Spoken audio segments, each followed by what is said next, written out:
So that appears to be the stream back up and running in a fixed fashion, shall we say.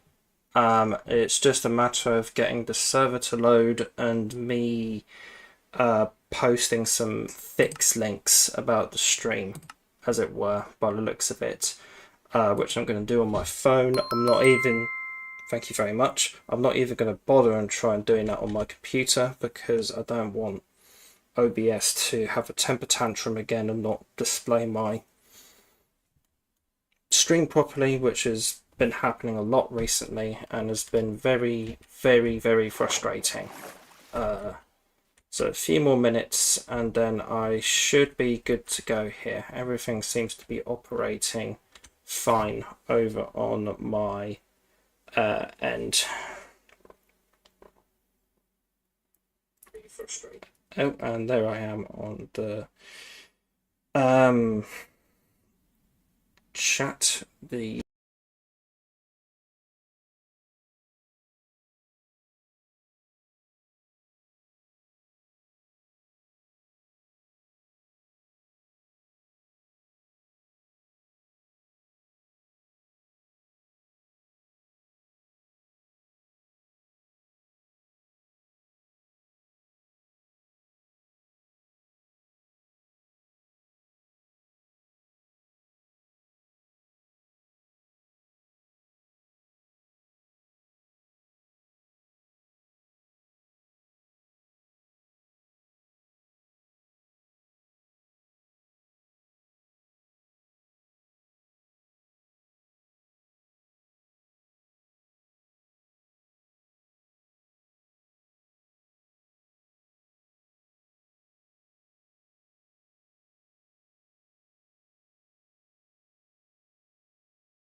Right, I think that is all, everything working as it should be.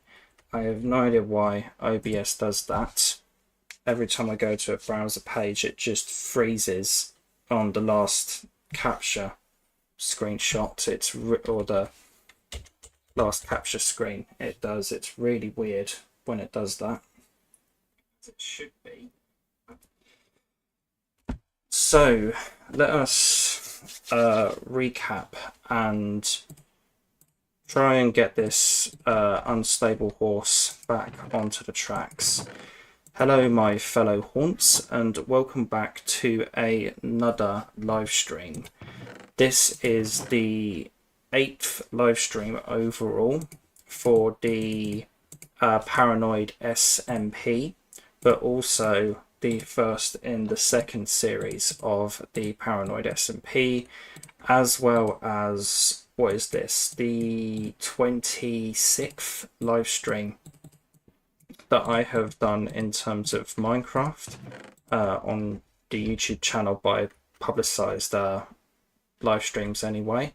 As you can see, we're in a new area here because it's a new series and a new season rather for the Paranoid SMP, and a new time and a new era it is. So basically my overall, for the first kind of 7 SMP streams that I did on the server and what have you, I had a lot of fun with it, and but I felt like I have gotten a bit of a better grip now on the overall SMP narrative and what's going on in terms of the live system and the combat system as well, I would have said. And kind of gone to grips with everything, and now kind of more accustomed to everything on the server in terms of the rules and what have you. And the main target now and thing in mind is that the Wither Storm is approaching us, which is going to be the big event for on the server, which is something I don't really know anything about. All I know is that it's some absolutely crazy boss mob and what have you that modded Minecraft has, and this particular pack of modded Minecraft that the server uses. All I know about it is that it is very big and powerful, the Wither Storm, and from what I've read of chat and what have you in the kind of SMP private chat and Crown Crew private chat, the Wither Storm that is due to happen and be summoned on the server is going to be very powerful and most likely wipe out most of the players on the server. By the looks of it, it's going to be a real endurance test and what have you to see who is going to be, I guess, the strongest person on the Paranoid SMP and who will eventually survive the Wither Storm and will live on after the Wither Storm. The Wither Storm itself is due to happen on the server at around Halloween, I believe. So we're talking 23 days time from the this live stream being done. So not very long away, and it's most likely that a lot of deaths on the server will happen. A lot of the Crown Crew members will be lost in the hard fight that there is to come for the Wither Storm. And it's just going to be overall very interesting and big experience, as it were, in terms of, for me, because I've not really played with the Wither Storm before, for lack of a better word. It's going to be something big and brand new to me, which is going to be interesting but also terrifying, as it is most likely going to destroy me and take me out of the server because of the lives system that has been implemented on the server. And that's most likely going to be the same for a lot of people as well.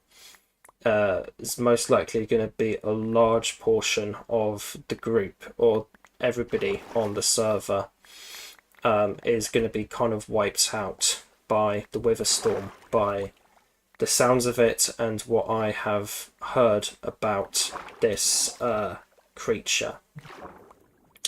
So with myself kind of having all of this in kind of got to grips with and what have you, now is the time for me to start thinking about this and preparing and processing for the Wither Storm to come. And it's definitely going to be an interesting experience, as I have said, and I don't think I will be surviving the Wither Storm personally, so it is most likely that the stream with the Wither Storm is probably going to be the last stream on this server with these people to this capacity. But who knows, I may live and I may progress onwards on the server if I do somehow end up surviving the Wither Storm, which is not very likely. But in that time, I do need to make preparations for both the Wither Storm and also for the scenario of me surviving the Wither Storm as well, which is not very likely, but in the case that it does happen, I do want to be ready for the fallout of the Wither Storm and be able to survive after the Wither Storm with the loss of many friends and being able to continue onwards on the server. So I'm looking at various things and possibilities of keeping myself ready for various other obstacles that may come post Wither Storm, namely other players on the server who will probably want to hunt me down and kill me so they can be victorious on the Paranoid SMP. It's a lot to process and a lot to prepare for and to assimilate and collect, but a lot of that will be done off camera and what have you, to try and keep what plans and ideas of how I'll survive under wraps. But it would be definitely an interesting scenario to see what happens with this Wither Storm and who will die and who will live and who will survive. And most likely there is not going to be very many players left after the Wither Storm.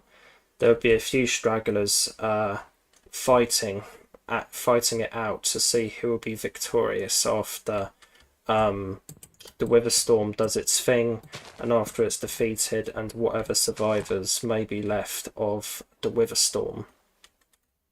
So it will definitely be an interesting time whenever that comes, and in the scenario that it is going to be the end of the Paranoid SMP streaming series for my channel there and then, I feel like it's good to have it divided into two series. I feel like the first 7 streams that I did on the server was very good, a lot of fun, was a good start for it all, and was a lot of fun, I would have said. I've absolutely loved hanging out with the Crown Crew and other players on the server and making all sorts of new friends and what have you.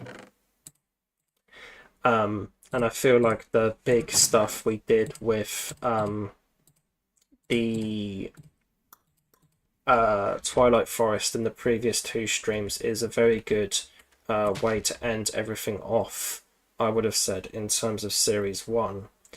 And for Series 2, as you would expect from what I have been talking about, it's all very much going to be the Wither Storm is coming. Let's bide our time. Let's chat amongst our friends on the server and prepare for the oncoming storm, the oncoming Wither Storm. And in the scenario that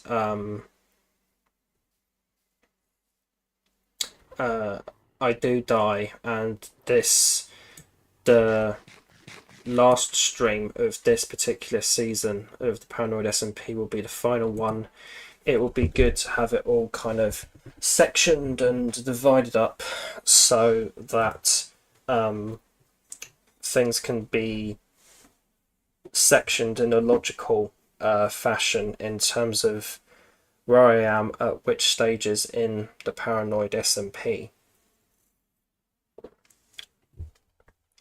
The only real other things that I know about the Wither Storm is that we are going to need to like run and absolutely run, because it is going to absolutely decimate blocks and people's builds and everything around it whenever it does spawn at spawn. And with the Crown Crew area being not too far away from spawn, just a few hundred blocks away, it is most likely that the Crown Crew area will be absolutely decimated by the Wither Storm. It's most likely that all of this is just going to be a nuclear fallout shelter, as well as what I will be working on throughout season 2 on the Paranoid SMP, which will be kind of getting back to my roots a little bit in terms of Minecraft streaming, and kind of building a town and what have you, which is realistically just going to be a project for the series and myself to have fun with, because it is most likely that the Wither Storm will destroy it as well, from what I've gathered. If these are maps and what have you, and this kind of continues onwards, I think the Wither Storm is probably going to spawn around here or something like that, or maybe a few blocks next to it, like here. Kind of travel, probably destroy all of this, and then probably travel over here and destroy this town projects and what have you that I'll be working on and off throughout the second series of the Paranoid SMP, as it were, which I'll be doing builds for on stream as well as off stream, and kind of updating my viewers and people watching the streams here about what is going on with the town work and other bits and pieces, as it were. And it's most likely that this was all going to be destroyed, this town work as well, but it's just realistically a project for the time being, and something for me to have fun with and something to work on. I'm not expecting it to be a permanent project that will stick around forever because of the nature of the Wither Storm. It's something I'm just going to have fun with for the time being, and see what I can make of it, before it gets kind of absolutely obliterated and what have you by the Wither Storm. And as you can see, I've picked a nice little lake area for the town that I would like to build in the meantime, until said Wither Storm, and just have fun and do that as a project on here. This is kind of an area I identified quite earlier on in the progression of myself on the Paranoid SMP, but I believe this is the first time I have actually shown it on a live stream. So yeah, and as I said, it's just going to be a kind of return to my roots, as it were, in terms of Minecraft streams and what have you, and do a good old bit of town building for the last season of the Paranoid SMP, or most likely the last season of the Paranoid SMP. And there will most likely as well be kind of hangout streams and what have you with other members of the Crown Crew and what have you in the due course of season 2 and up to the Wither Storm, because no doubt we're going to need to make Crown Crew group preparations for the Wither Storm and whatever it may throw at us, which is most likely going to be a bus. Will you leave me alone, please? But no, that's the kind of plans really for going forward in the Paranoid SMP. We're into stream 8 for the Paranoid SMP now, at least on my channel. I've still got more videos and what have you about it to come out and what have you. I am working on a highlight / funny montage for the Paranoid SMP, and looking forward to uploading that whenever it emerges and is finished. But for today, I think it's been very quiet on the server recently. So again, it's going to be a kind of a return to my roots, in that there will be more ghost story stuff in this stream, rather than a kind of hangout with friends type of stream. Because I haven't really heard anybody have any plans for the server tonight, so it is most likely just going to be a solo type of stream for me tonight, which is absolutely fine. Better use the right tool there, util. But yeah, that's all I've really got to say in terms of the introduction. There was quite a lot of it, and it's good when I finally got to it after whatever tech issues I was having at the beginning of this stream and what have you. But with all of that kind of rambling out of the way and what have you, let me progress onwards further into this and get to building the town, as it were, or starting to build it, as it were, in this area. Haven't really laid out anything for it, but I do have several ideas and plans for what there is to come within it, as it were. Let's see here. So here we are kind of working with a big lake, as it were, and a big kind of round area and what have you for it. And I think the first thing I want to do in it is start to build one of my towers in this kind of section here, which will lead into a few kind of things that is going to be useful for me and other Crown Crew members, so to say. So yes, without further ado, let us just get into the main meat of this live stream after all of that rambling and tech issues, and let us just begin. See here. That's okay. Where is the minecart that I would like? Let's see, just craft another one. Actually, it's in my inventory. There we go, that's fine.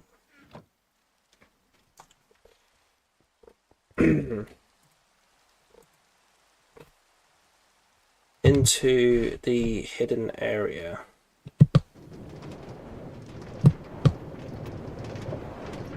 So, as people watching my live streams and who have kind of been watching my streams for quite a while now, you will know that I am quite a big fan of ghost stories and things of that nature.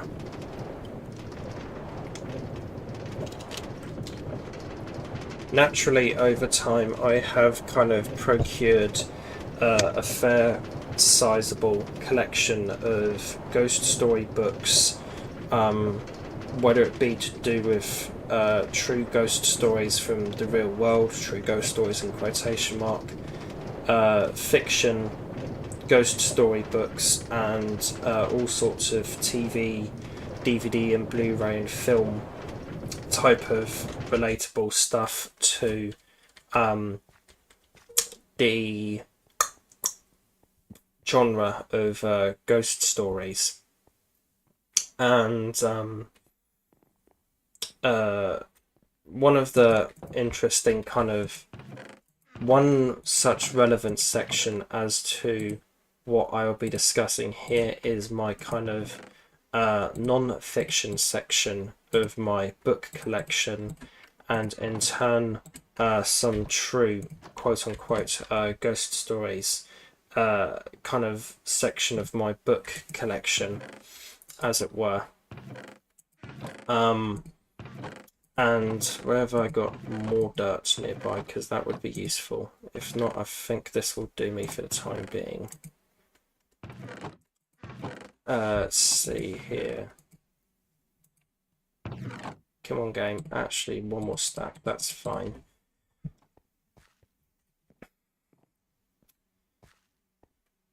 And we're off. So one such book, and one that I got for Christmas quite a few years ago, was Shadows in the Steam, The Haunted Railways of Britain, written by David Brandon and Alan Brooke. As I said, I got it quite a while ago now, and I did read it, I think, last year at some point. I think I read it at some point last year, and I got the book itself in 2023 or something like that, with myself reading it cover to cover in 2024. And there was a lot of stories in it that really stuck out to me and were really creepy, interesting, and enjoyable, true, quote-unquote, ghost stories. And at the inception of live streams on this channel and this kind of online project for myself, an idea and what have you for me and my live streams was to open up every live stream with the reading of a ghost story, which ultimately only happened in the very first live stream of this channel for various different reasons. But this particular book and what have you, Shadows in the Steam, is one that I earmarked a few things within for said readings to open the live stream. But obviously none of those went ahead. One such story that I highlighted for discussions in that is a story about a train station called Bradley Fold, which is what I'll be discussing in the first section of the stream here. Oh my gosh, you did a magic trick there, didn't you? You just appeared out of that tree like fucking Harry Houdini. Right, that was interesting.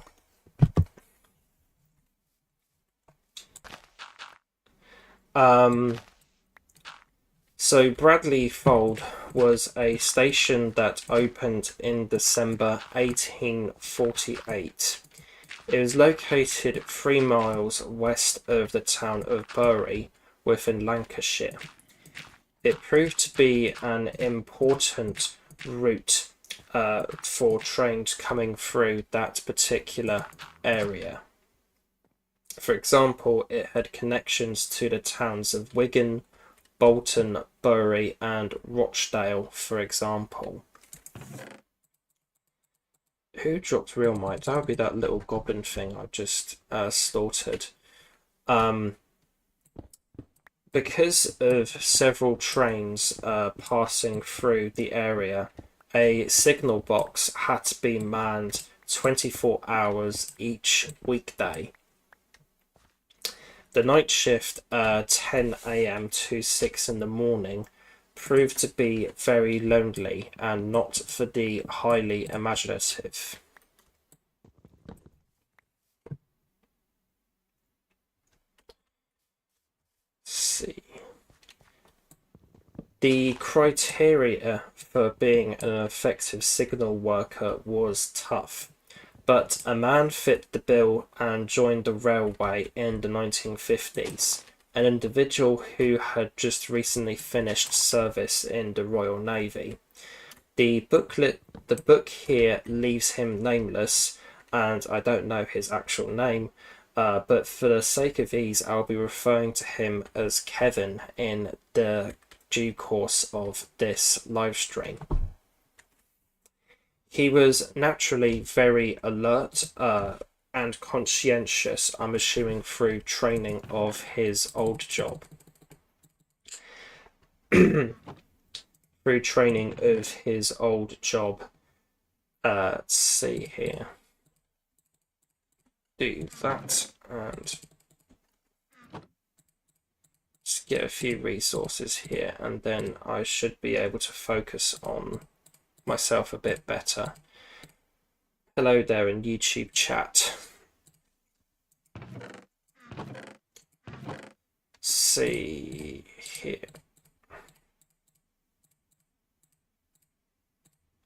Do that.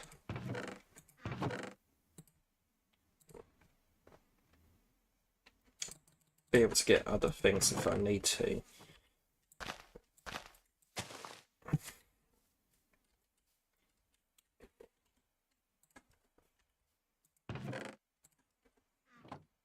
And just organise this a bit, and then I'll get to building.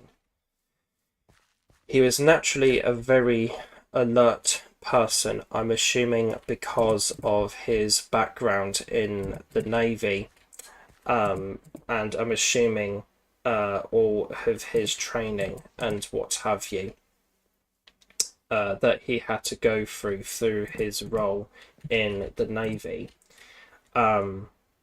And he was naturally very alert and conscientious, and he ended up getting along well with another man who, again, is nameless in the book, but I will refer to here as Mark. The men were both frequently on alternative shifts and would often share overlapping periods of their shifts when one ended and another began. Kevin had fitted very nicely into the work he was enrolled to do, but he started to notice unease in his friend. Is this all lining up okay? It's not quite. That's fine though. Mark eventually confessed that he could stand it no longer and would resign at the first opportunity.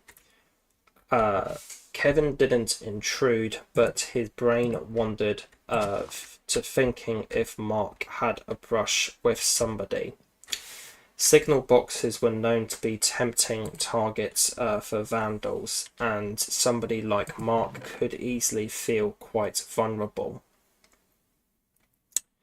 Kevin was later on duty one night, and all traffic movements of the trains had to be recorded in a register as part of his job. He was about to make some of his entries when the unmistakable sound of crunching footsteps greeted him. With a flashlight, he went out to rail level from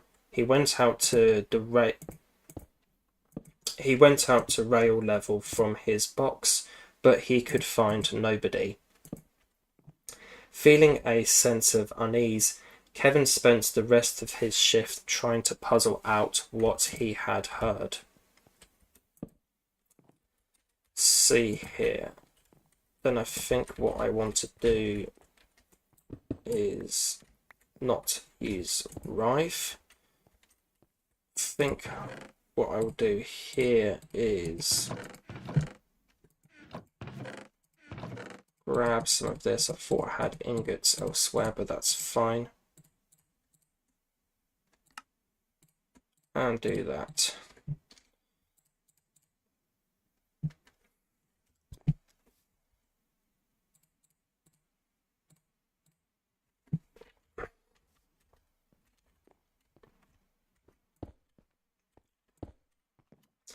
The next night he returned to his workplace for another shift, still very much confused about last night.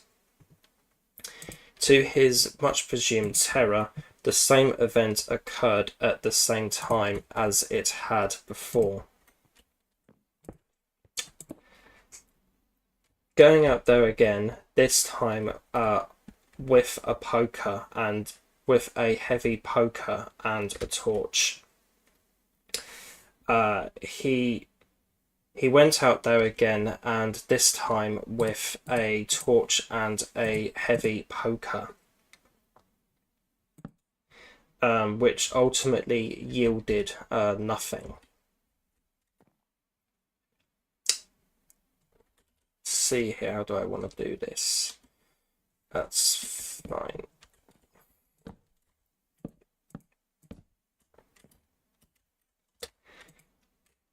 Kevin ultimately returned to the signal box feeling annoyance more than fear. He managed to calm down a bit. However, just a few minutes later, from outside the back of the signal box came an unusual whistling noise. Armed with the same instruments before, nothing was found.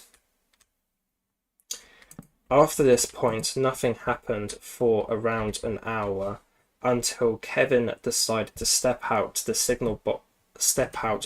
the signal box's landing area for some fresh air. The night was still and quiet, and things like a fox and the occasional motorbike sometimes broke the silence, but nothing more. Let's see. And then all of a sudden, Kevin began to feel uneasy, and fear would flood his body at this point. Let's see, what am I doing next? This. And it would be at this point when fear flooded his body. He became convinced that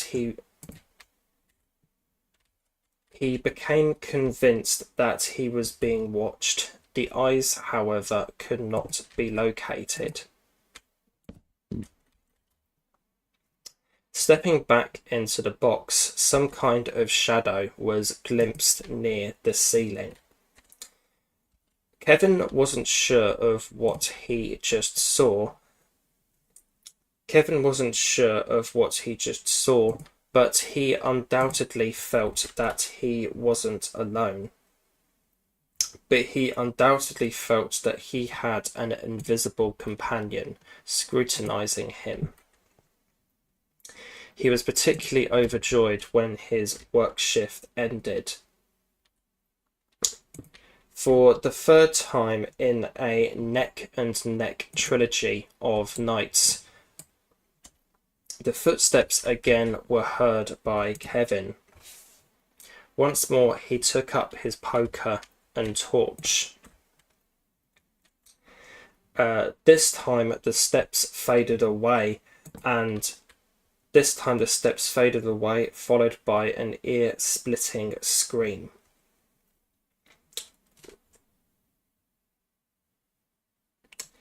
The beam of the torch was shone in the direction of where these noises came from, and Kevin was horrified to see what looked like a human body by the track.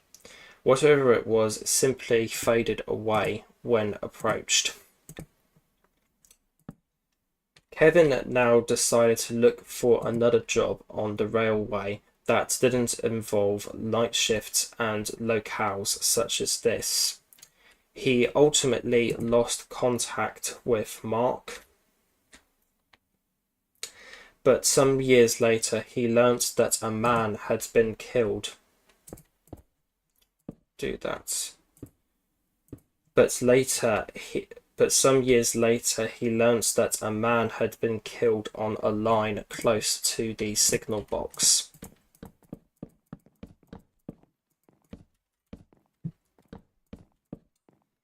Other line workers of this kind also reportedly had similar experiences, but chose to be secretive about it in fear of punishment. The question to Kevin now was, had his friend experienced something similar? Overall, in my opinion, this is a really interesting and creepy story that I found within the book, and is probably my personal highlight of the book from what I can remember. There's a few stories in it here and there that I wasn't as impressed by, but overall this was still a really enjoyable and interesting book to read. And overall, train lines as a whole have such a unique quality about them in regards to them and ghost stories and whatever kind of a ghost story may be set upon them, because of the kind of location they are and how many people end up going through train stations and all of the kind of blood and violence that kind of permeate a train station. I would have said definitely very good and ripe location for a train station, I would have said personally, and is probably my favourite setting for a train station for a ghost story overall, I would have said, just because of the what the kind of history that a train station can have and what can happen to them, you know. Very interesting and unique and awesome location for a ghost story, I would have said personally. And overall, there has been loads of interesting ghost stories and what have you to do with a train station. Like, my favourite piece of entertainment media is a 1976 television short film simply called The Signalman, based on a story by Charles Dickens, and absolutely fantastic ghost story to do with a train line and a lonely signalman worker, I would have said. Absolutely spine-chilling stuff, and incredibly well made and brilliant Christmas ghost story short film, I would have said. I absolutely love it and think it is absolutely brilliant, I would have said, and is something I could probably talk about for days on end at how much I love it, I would have said. But overall, this book, I would have said, isn't the absolute best that I have read, but it is very good in terms of several little stories in it and what have you. And I really liked how it was all kind of presented and laid out to me and kind of chaptered, as it were. Very good book overall, despite the stories being kind of hit and miss in a few areas, I would have said, but still a really interesting and captivating read of a book, I would have said, personally. How is this build looking? I kind of just have ideas and kind of freewheel it sometimes in kind of terms of Minecraft ideas. So that's looking quite good so far, apart from the one log that I somehow managed to place sideways there.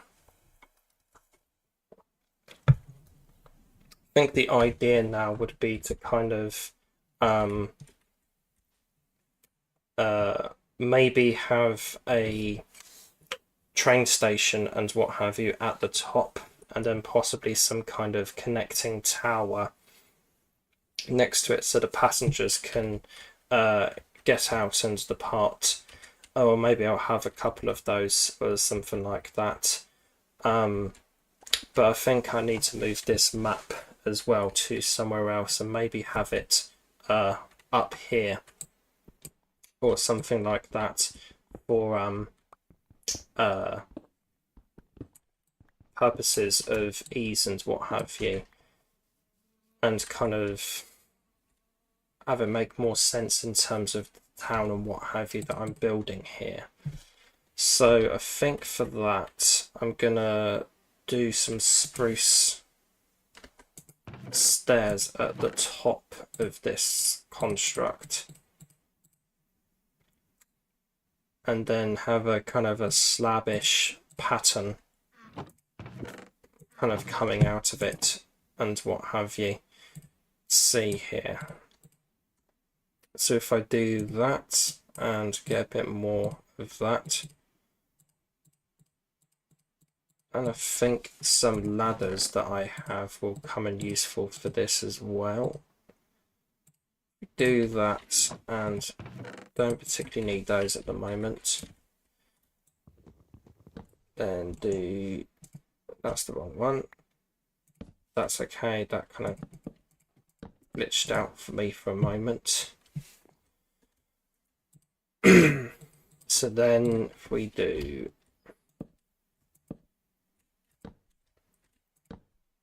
that, and that, there and there,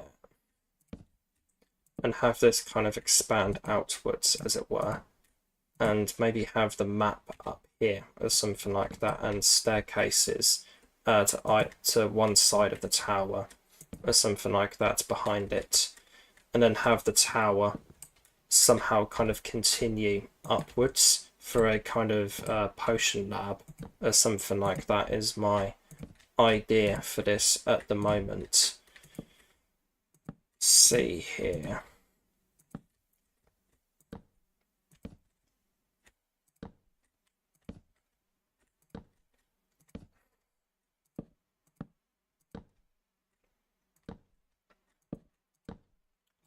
Then there will be a matter of making this look nicer and what have you, but that can easily be done. If I do something like that,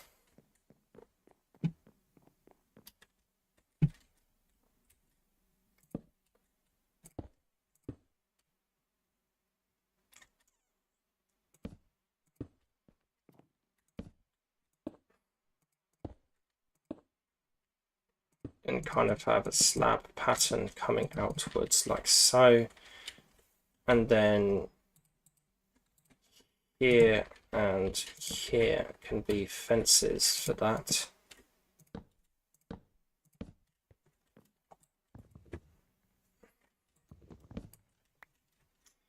And then I think the pattern will come in a little more like so. So then that is going to mean that the pattern will be like that, and kind of be fixed around like so. So that is quite a big pattern, and I've kind of... Have I messed it up already? No, I haven't. I just need to do that. And that. Then on the ends here, I will do something like this. Do like that. And then hanging fences like that don't look the best, but what I can do is get some trapdoors. Do I have those? Yeah, I do.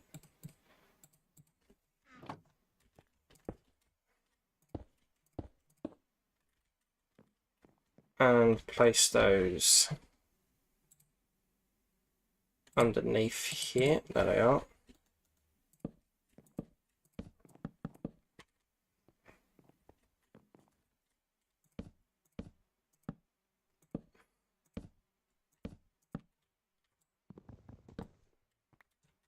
see here, that's fine.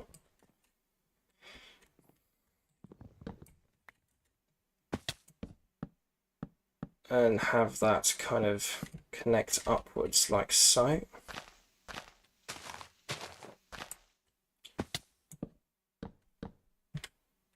And join that upwards like that.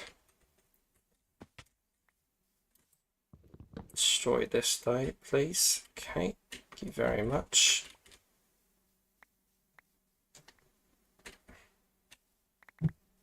Okay.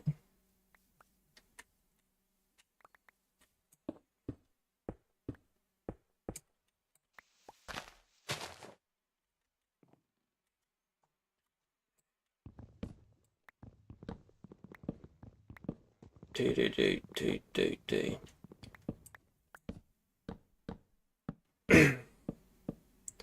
Then I think having the staircase or something here would be good, which may kind of probably just end down there, and I'll have another staircase or something like that go up this way or something like that. I think that would probably be best with how I'm kind of laying it out and how things are going here. So this is all opened up quite nicely in terms of an area. So then the track obviously can come to a stop at this point here, and then just have the button for it to go back down here, as this track does connect to the Crown Crew area.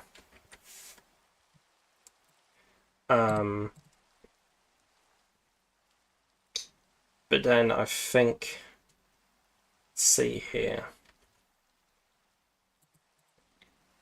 have something connecting it upwards, like connecting another layer of it up the top there would probably be best. But yeah, let me just get on with that and see what I come up with.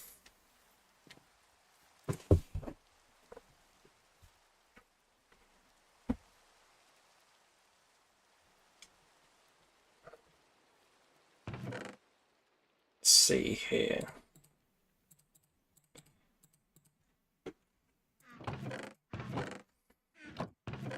And for anybody saying that I have loads of shulker boxes there, you are right, but I am not quite used to using them in regards to builds and stuff, although I probably should start doing that for this build actually.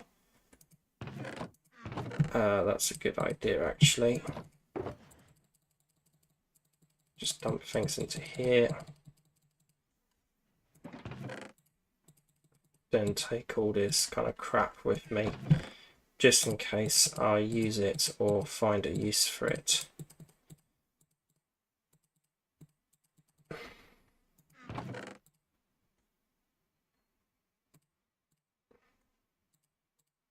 Okay. It's fine. Do I have any of the glass yet? I do. That's perfect. That's the one thing I wasn't really able to get a lot of for starting this project, is glass, unfortunately. But that's okay. I can always get more another time off stream and work on that there and then. So then time to do a bit of a trick here to get that one back. Do that and a bit of that and a bit of that. That's fine. That's okay.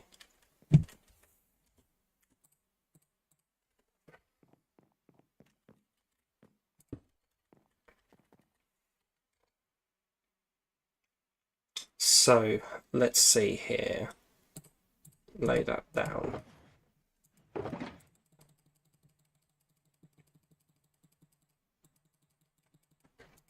One more bit that I want. Actually, I think I do have everything up here, so that's fine then.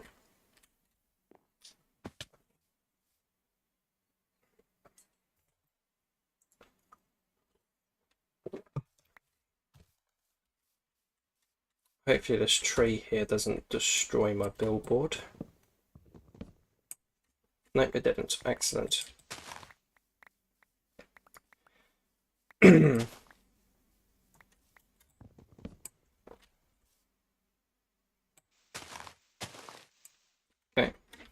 Fill that in at some point with dirt or something like that.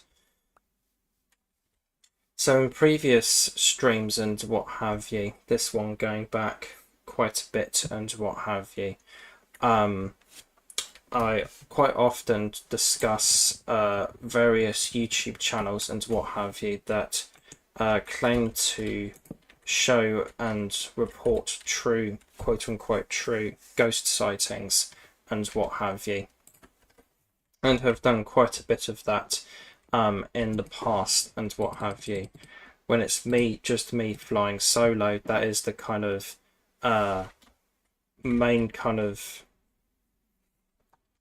course of events that I would do on a solo live stream if I'm not playing with other members of the server or something like that.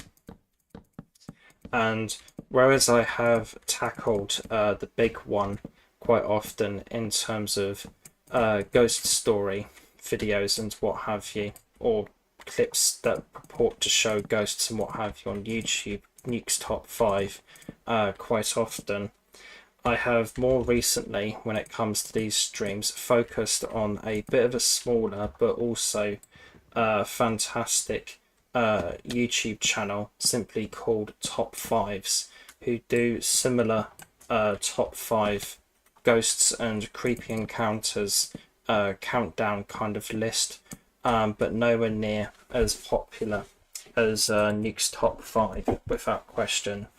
But they are definitely a channel that are very good and what have you, I would have said, for these kinds of ghost stories and what have you that I enjoy discussing and talking about online.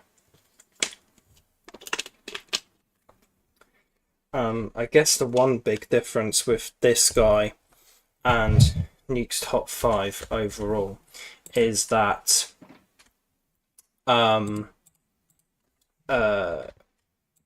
this guy more goes for images and what have you than images and stories than videos, which is what Nuke would typically do, which I guess is a bit more appealing to the general masses or something like that, as it would seem from Nuke's Top 5. Nuke's Top 5's kind of popularity and what have you online, as it were, which is fair enough. They are very interesting and creepy videos he manages to find and gets permission to use in his particular countdown videos and what have you. But Top 5s and what have you is a very good channel that also fits into this kind of criteria of discussions and what have you in terms of ghost story discussions and the likes of that. And one video that I have been discussing over quite a few live streams and what have you recently was 5 scary ghost sightings that need to be explained, which actually has 6 different ghost sightings in it. I managed to talk about the first 2 in a live stream before getting distracted, and then I talked about the third one, which I felt like I didn't do the best in that live stream, so I want to try it here again. And haven't talked about the other 4 or 3 in live streams at all, so hopefully I will be able to finish that off today here. So I think, yeah, this is perfect here for a billboard or something like that, which I think will come into the end area here. It's fine. and then that's fine.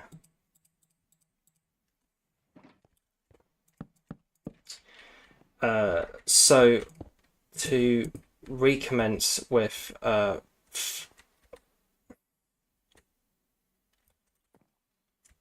this kind of narrative part and what have you within my live streams and what have you, let's talk more about 5 scary ghost sightings that need to be explained by top 5s.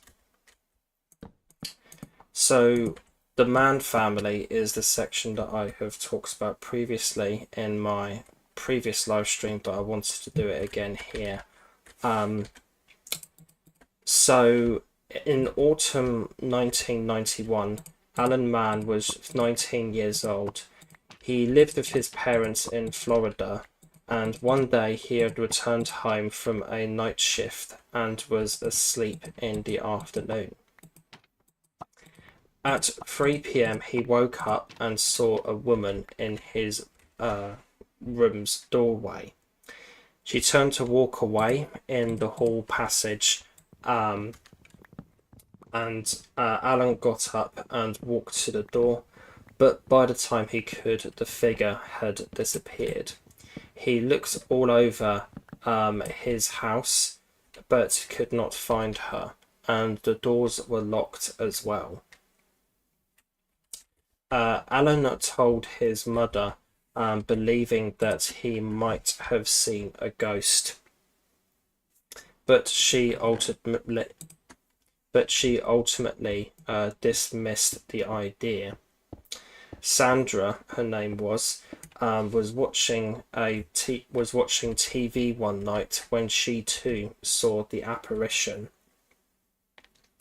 And with the story here at this particular point, it describes that the apparition manifested as a white smoky form, which was appearing from the end of the couch, and Princess, Alan's dog, the family's dog, also saw the apparition as well, reportedly.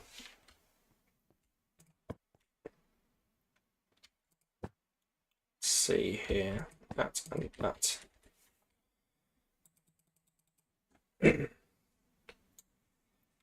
Linda, Alan's wife, had not experienced anything strange, but was convinced that the house was haunted. She enlisted the help of a friend with an Ouija board, and they, with Alan, held a seance. They were rewarded with the name Crammer, but nobody knew anybody of that particular name.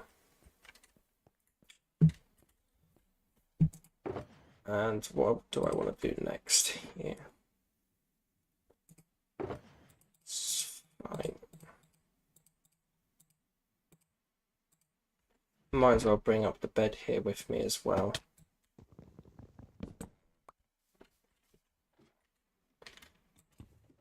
That's going to be a moment to destroy. And I've got that up there as well now. Pants.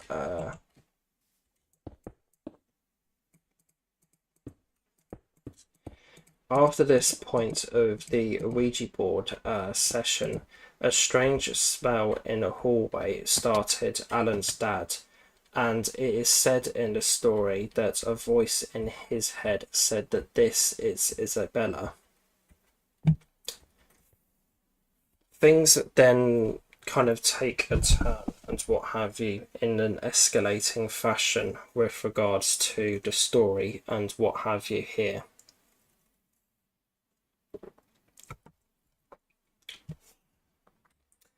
One night, Linda reportedly attacked Alan in a completely unprovoked way. Her normally high-pitched giggle was swapped for an evil laughter. Upon being pushed away by her spouse, Linda reportedly just got more and more vicious, and apparently she had to be slammed against a wall until Alan was released from her grip. After this happened, she just placed her head on Alan's shoulder and continued with her conversation before she snapped, and she ultimately could not remember what had happened when told, and was very upset after she had heard from Alan about what had actually happened between the two of them. During that bit, she couldn't remember. David, now recognizing the seriousness of the situation, went to a spiritualist. Lines of salt. Where was I? Lines of salt in the house and bags of it under their bed, plus an exorcism was tried, but none of it worked.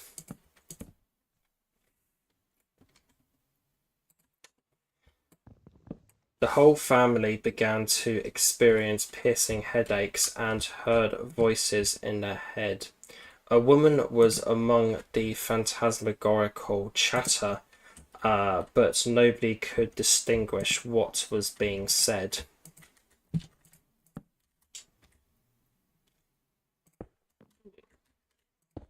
Didn't do that.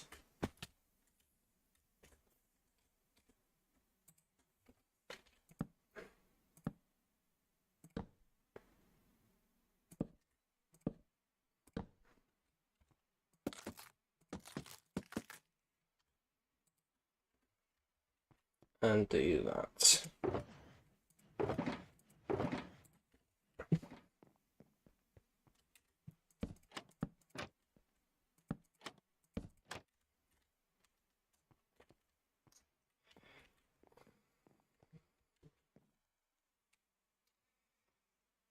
A medium visited the home and was able to identify the ghost as Isabella Cramer. A minister then blessed the home and things began to settle down, it would appear. A move was still decided, however. During this, Linda began to swear and shout angrily at the ghost, which in turn led to a light bulb exploding and catching fire. Then do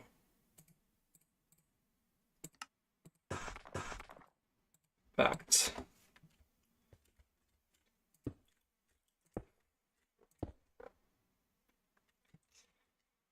The Center for Paranormal Studies from Silver Springs began an investigation into the activity.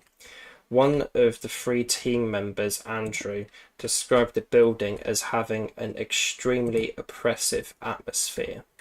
The 3 began to experience headaches, and it was said that the most active area of the place was Alan and Linda's old bedroom. A Polaroid photo was taken during this particular investigation, and it appeared to show a glowing humanoid shape. It was believed to be the apparition of Isabella. Upon being examined at the Polaroid Center, it was determined that the form was not due to a camera malfunction. Overall, this is a very interesting and creepy story, I would have said overall, and made all the more interesting and what have you by the fact that there is a supposed ghost photograph behind it and what have you. I remember that one of the middle stories and what have you in this video was highlighted by somebody in the comments section that it sounded a lot like Poltergeist, the movie from the 80s, or a story from near the middle section sounded a lot like the plot of the movie Poltergeist from the 80s. Whether if it was this particular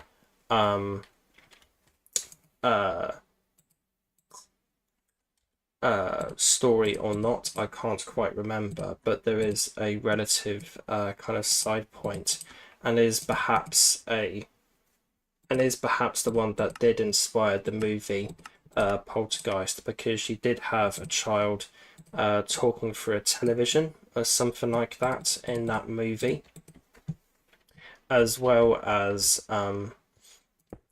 some other bits and pieces I can't quite remember, but that is quite a distinctive parallel between that story and this movie. So maybe this is the parts that commenter highlighted, in that it is the inspiration for the story of Poltergeist, that particular story and what have you, that inspired that movie. It definitely does sound like it could have been. And that is a movie that I did see many years ago now, but is one that I do need to rewatch at some point, as it were. But overall, I think the main thing that makes this a very interesting story and what have you, and probably my highlight of the overall video here and what have you, is the fact that it is a story that comes with a supposed real ghost photograph and what have you. Let's see here. As that makes the story, I guess, a bit more tangible and more interesting, that it does have a kind of main plot point that is actually something from the real world, as it were. I think that's a particularly interesting facet and part to this story, I would have said. And that just makes the story all the more interesting, I would have said, because it's like, oh, all of this happened and what have you, and we've got this photograph to go along with it to give it some credence and what have you, even though it's not of any of the actual events and what have you that were depicted in the story, but still. But yeah, overall, a very interesting story overall, I would have said, and definitely a interesting one for the video from within this particular video by Top 5s, and definitely an interesting one to have discussed here on this particular stream.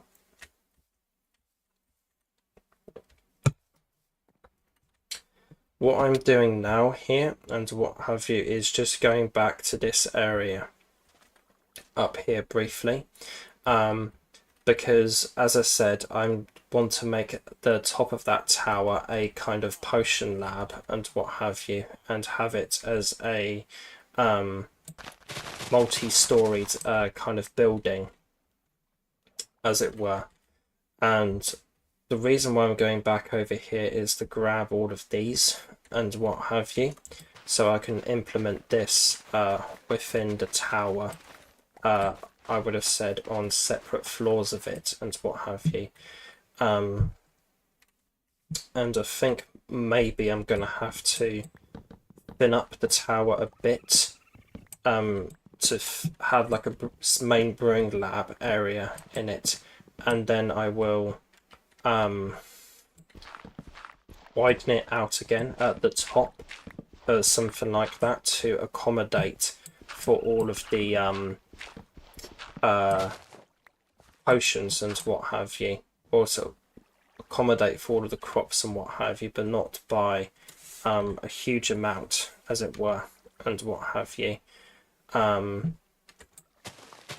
Let's just make this a swimming pool. I might as well. Probably gonna need more kind of dirt anyway for the build. Do I have any spare iron in my little hut here? Do not.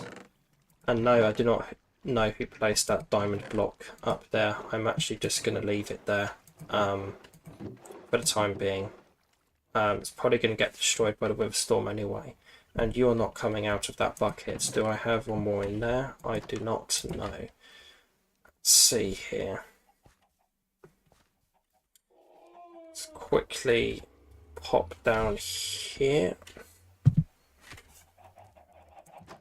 See if I can get a bucket from down here quickly.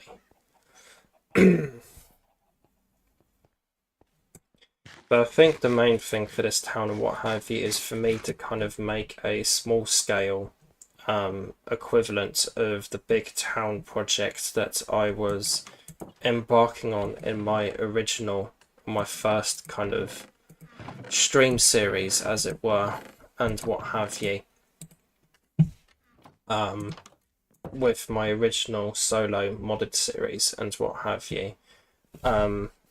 But I think there'll be much more progress done on this one based on a stream to stream basis because of the fact that I will be doing some work on it off camera, and that's not something I did during that streaming series. I just like to do everything on camera, as it were, for whatever reason. Let's fill that in. A little raccoon could have a pool party if he wants to.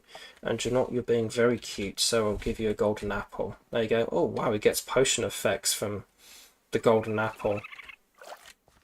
Oh, he's washing it. It's not dirty, mate. I haven't poisoned it. That is adorable. Oh, you want another one? You want another one? There you go. There you go, chap. You're very sweet and I love you. Right. Right. Back off we go to the main area. And I had that on my be right back screen the whole time and what have you. So you guys didn't even get to see that. Fuck's sake. Right. That clip is wasted. Right, back to the main area and what have you, of me talking about a raccoon you guys didn't even see. Oh well, that's fine. I think this path here was laid by quality at some point. See here. Go over there and fall down in a hole. But no, still very much obviously just getting started with this town and what have you, so there is quite a ways to go with it and what have you. But still, and I would have gotten over there quicker if I had elytra and fireworks on me, but I don't at the moment, but that's okay.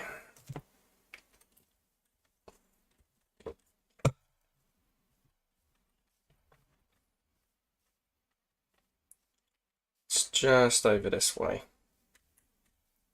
There is one of my trees that I planted, the one that's glowing. That's a witchwood tree. And there we are, back to this weird construct of a building.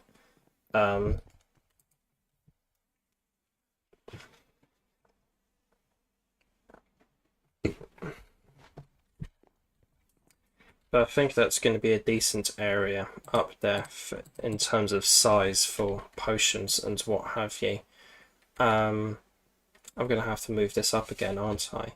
All these kind of items and what have you, but that's okay.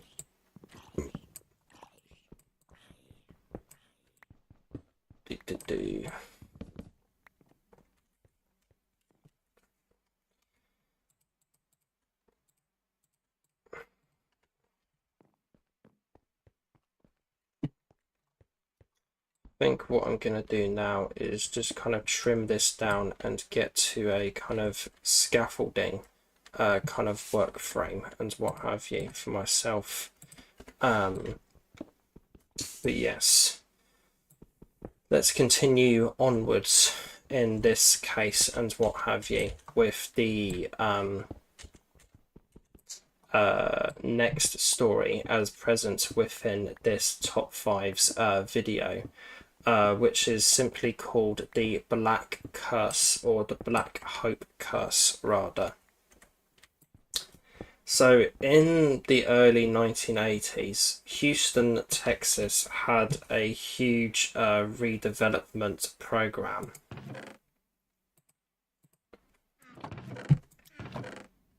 Let's see. That's not what I wanted. Do I have more ladders in here? I do. Perfect.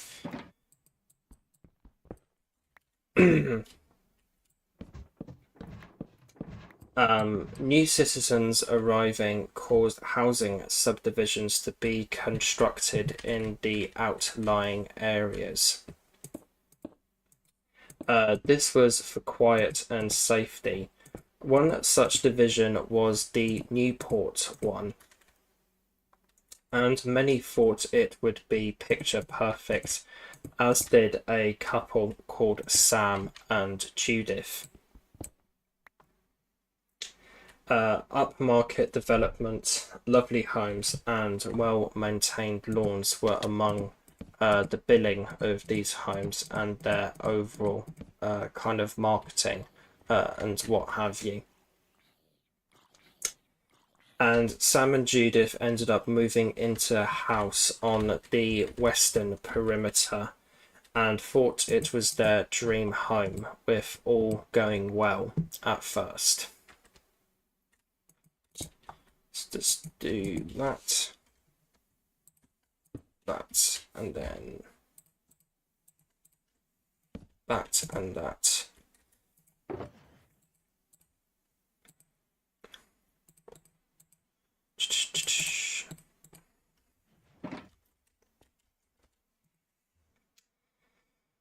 They ended up making the decision and finding the desire, I guess you could say, to put a swimming pool in their garden. Construction crew arrived to make preparations for this. And it was during this event, a man introducing himself as Jasper Norton appeared, and he said that there were graves in the couple's garden. Sam was guided and shown where, advised not to go through with the plans.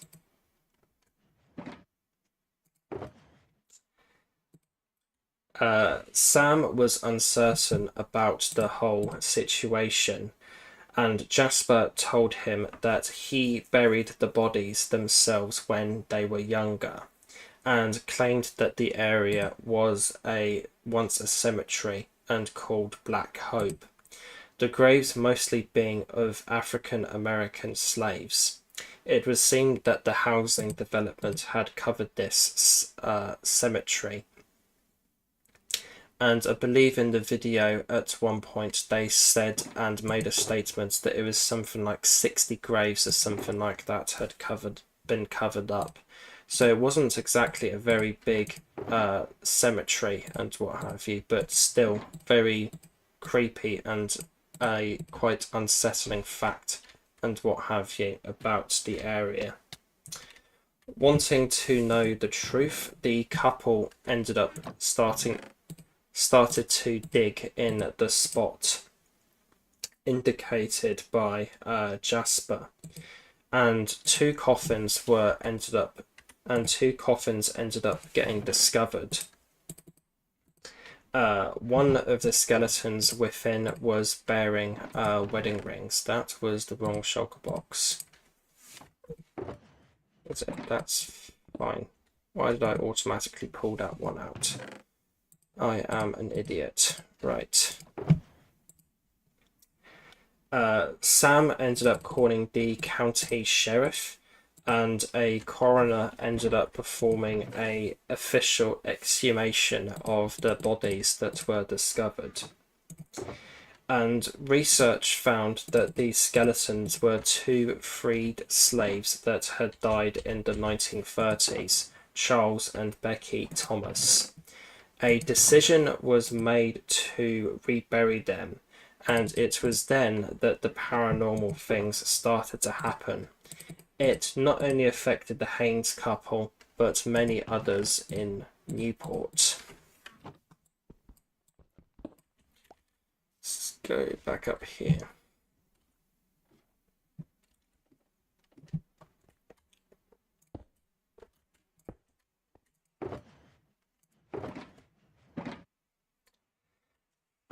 One night, Judith's alarm clock began to spark and glow, even though it was unplugged. Another night, she heard their sliding door open and ask what she was, and heard a voice ask what she was doing. The door was locked, and the door turned out to be locked. In the morning, she found her shoes on top of a tombstone out in their yard. Let's see here. What do I want to do next? That's okay. So then if I do that, it's fine.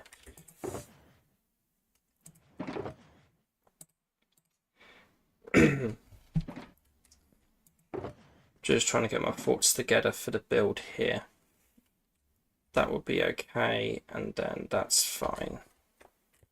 Probably need to have some kind of circular wall or something like that around here at the end to kind of have things like this and curve it round a bit and what have you, like so. I think that will be fine, and then I can raise it up something like that and do that and that. That looks good.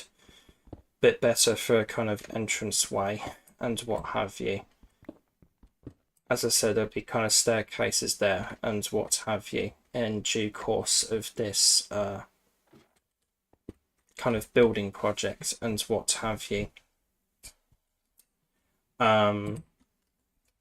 Neighbours of hers constantly had flowers dying on them and saw coffin-shaped sinkholes in their garden, which kept reappearing despite being filled in time and time again. This house in question was plagued with cold spots, whispered voices, shadowy figures, and a feeling of dread. Ben, an occupant, saw 2 apparitions and even passed through one when trying to protect his wife. Then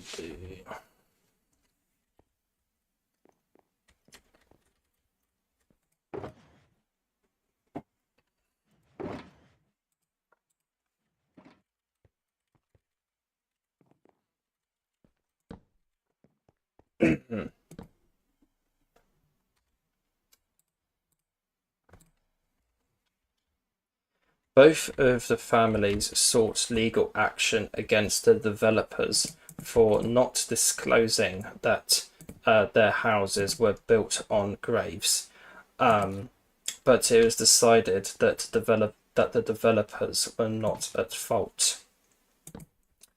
The Williams family moved out after their daughter was struck with mysterious illness and died, and the Haynes family also moved out, having declared bankruptcy. Paranormal activity is still experienced at Newport, apparitions and poltergeists, but it appears to be a coin toss as to who experiences it, however.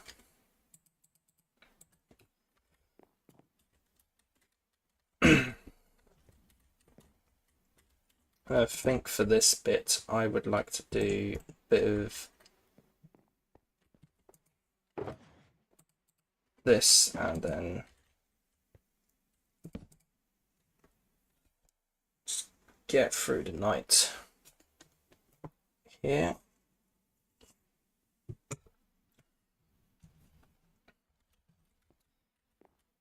fine. I did do that one. No, I didn't do that one. They're very similar looking from the top. Stripped logs are. What would I like to do next for this? So yes, I was running over here to get more fences and what have you for this particular area here. Okay, that's fine. And that's okay, and that's alright. Then that's going to have a kind of a gap there, but that's absolutely fine because I think that's okay. But maybe swap this one for a no, because that goes into there like that. That's fine.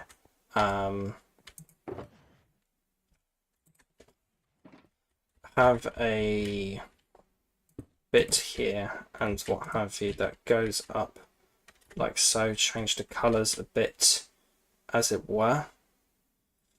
And then just trying to think for the floor here of the kind of laboratory and what have you. Think for these bits and what have you on the interior of it. There's going to be, let's try this out here, more internal kind of pattern and what have you, like so. Let's see here.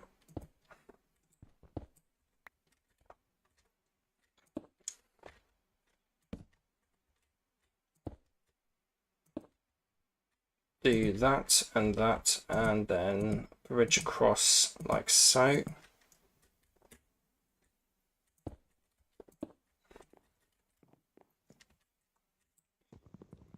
Then remove this one here and do that like so. That looks fine to me, and then just in the corners there where those cobblestone blocks are, I can just fill that in with slabs or something like that, which add a bit more depth to the proceedings and what have you of this build. And then I think for the interior bit up here,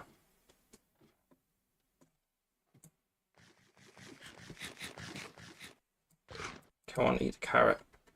Me talking to my rabbit.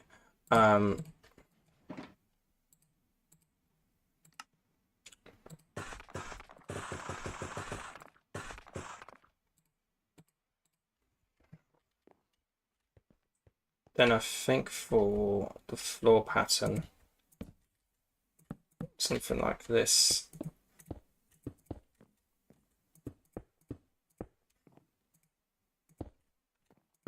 And have maybe something like that, perhaps. How does that look? Could be a little hidden secret there, you know, CC for the Crown Crew or something like that. But then I think for this, it will just be stone on stone on this side, but it will be having it like that would possibly look a little better in the interior.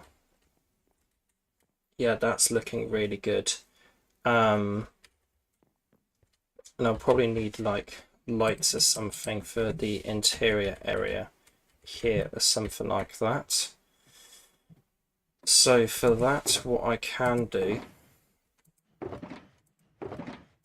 is go back down to here, collect the iron, which I should have brought up with me. No, that's what I want to use actually, but I theoretically could use end rods, but don't think they would look as good because of the kind of rustic nature the lanterns have. Yeah, those look a lot better there, and that kind of adds some light and what have you to the area. So that's fine, and what have you. And then that map fits in perfectly into the geometry of the tower as well, so that's fantastic. See here, and I think that's just gonna have to be like that, unless I put the button here and then flatten that bit a little bit like so. So that's looking good, and what have you from here. Interesting that it kind of borders on two maps, as it were, but that's okay. And this whole area here will most likely be covered in houses and what have you at some point if I really kind of crack on with it and not get distracted by anything else. So now how do I want to do the tower up here? And there's going to have to be an entrance to this as well, so I'll probably see here, how do I get an entrance into this?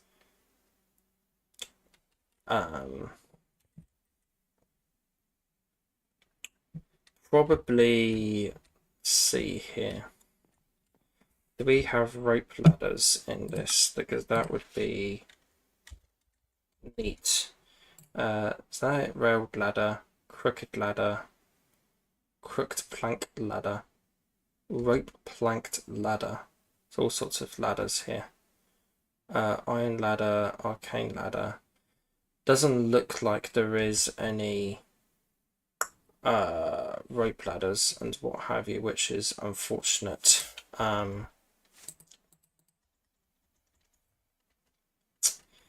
But what I suppose can be done about that and what have you is if we were to do that, it would make it look a bit uglier in here. But if we were to have that go down and do that, that kind of obscures the map a little bit, but it's not the worst. Can I make it up to... No, I can't. That's okay.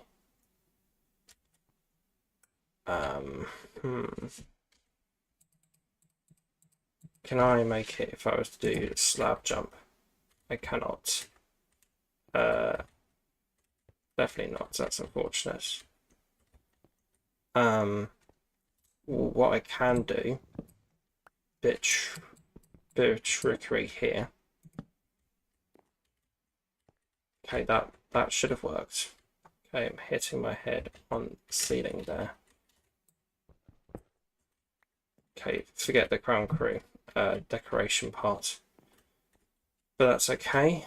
Have a little end rod there, so I have to jump up on it to get in there. That's a nifty little fix, although not ideal.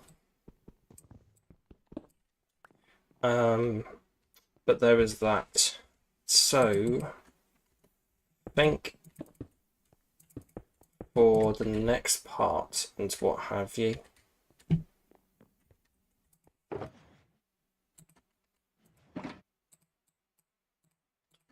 is basically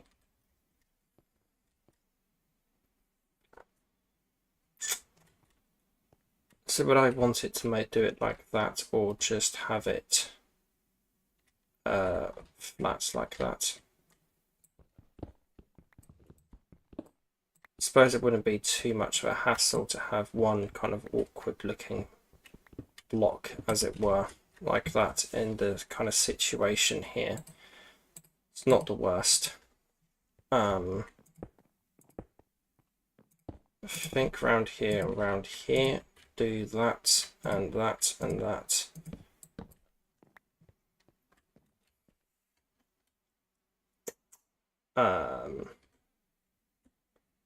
And then got to move everything upwards again in terms of the kit downstairs and what have you. Or no, it's actually just there. What I can do, because those along there will basically be where the potions are, or the brewing stands. Those iron bars, I don't particularly want those, and I'm not a rapper. That's 7 each side, so 14 stands overall. Let's do clear some of those. So perhaps what I can do here is sleep the night.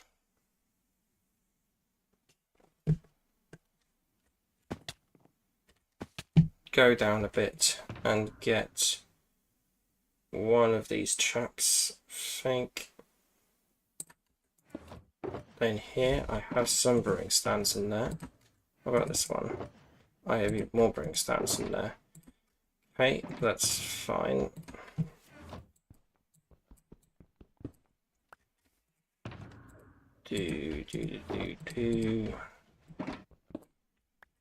And let's proceed back upwards. Won't quite be enough brewing stands, but I can make more up here. So they will all be like that, and I'll have the brewing stands on top there.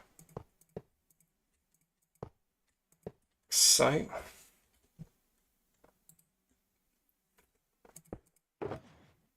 and I'll have an ender chest and things up here as well.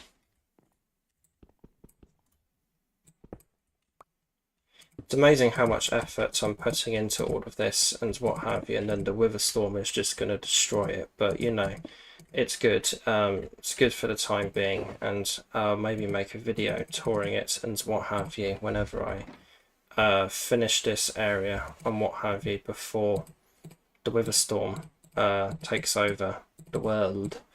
It's not how you make a brewing stand, is it? Cobble, isn't it? It is cobble.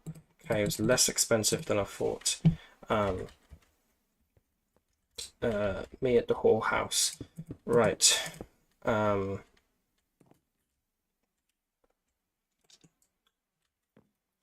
So that's okay, and what have you. Kind of getting burnt out here, so I may end the stream soon. Would have gone on a bit longer and what have you, had I not had tech issues at the start of it, but it is what it is.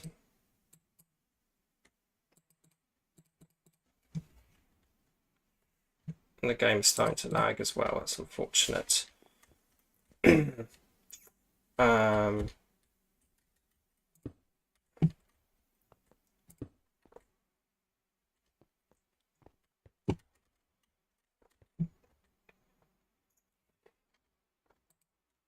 And where did I put my glass? So I think that, and that, and that, and that.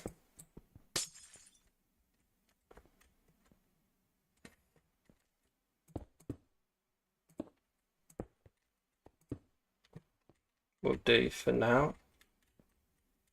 And then over the stairs again.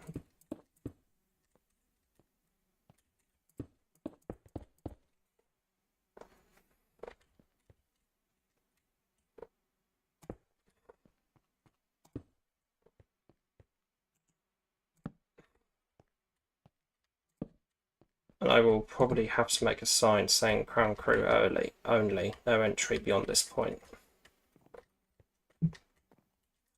Or something like that. But may not stop some people, but it is worth a try and what have you.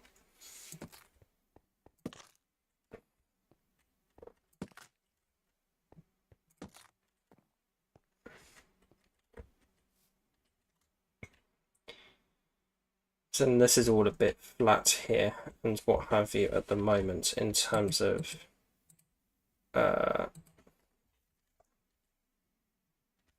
stuff in regarding to this wall and what have you. So if we were to, it's okay, that's okay. If I do chiseled brick up there and what have you, like so.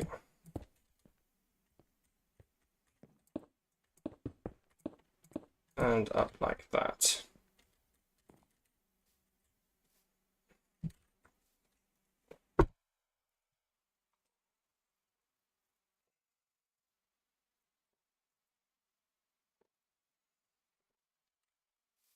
Yeah, this is something I'm definitely going to work on and fine tune over time. This off camera.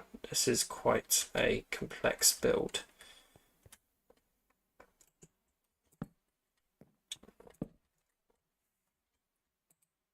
Do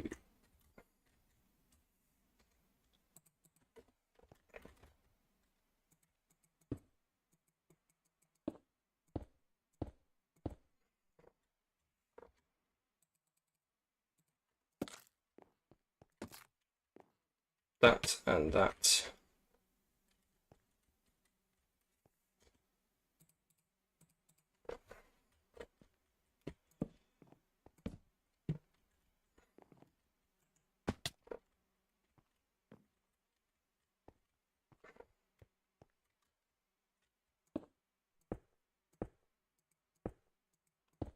And see here. But I think this is really kind of starting to come together and what have you, as it were, but it does need a lot more work on it overall.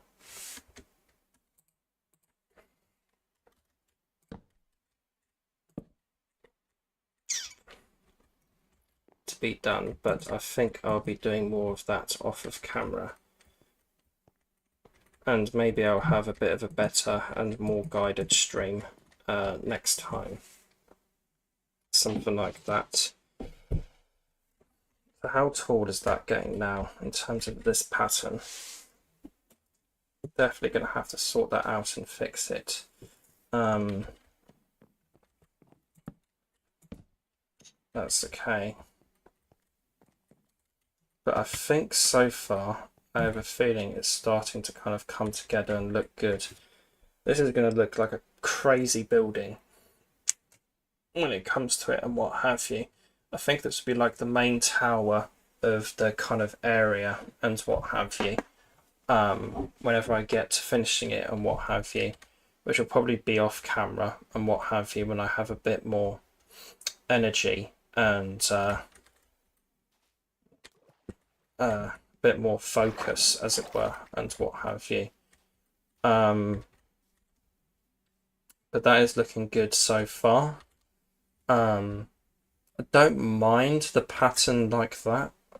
I may expand it outwards a little more and break things up a bit. I'm not 100% sure. But yeah, it is looking really good so far, and I am happy with the progress that I have made on this, I would have said.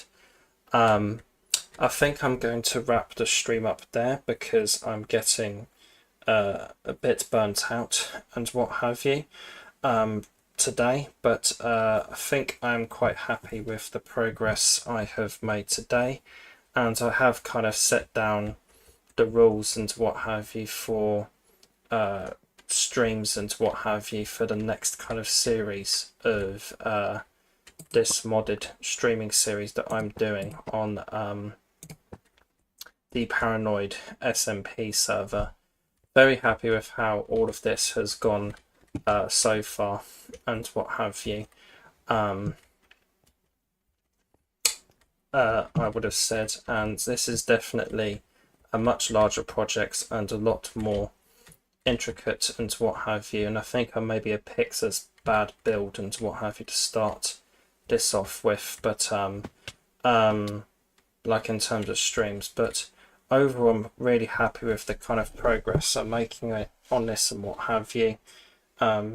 Extremely detailed and intricate build was like, which is what I seem to be doing recently. But no, hope whoever the hell is watching this, hope you enjoyed watching this live stream. So like, favorite, comment, subscribe. I hope you guys enjoyed. Thank you very much, and see you next time.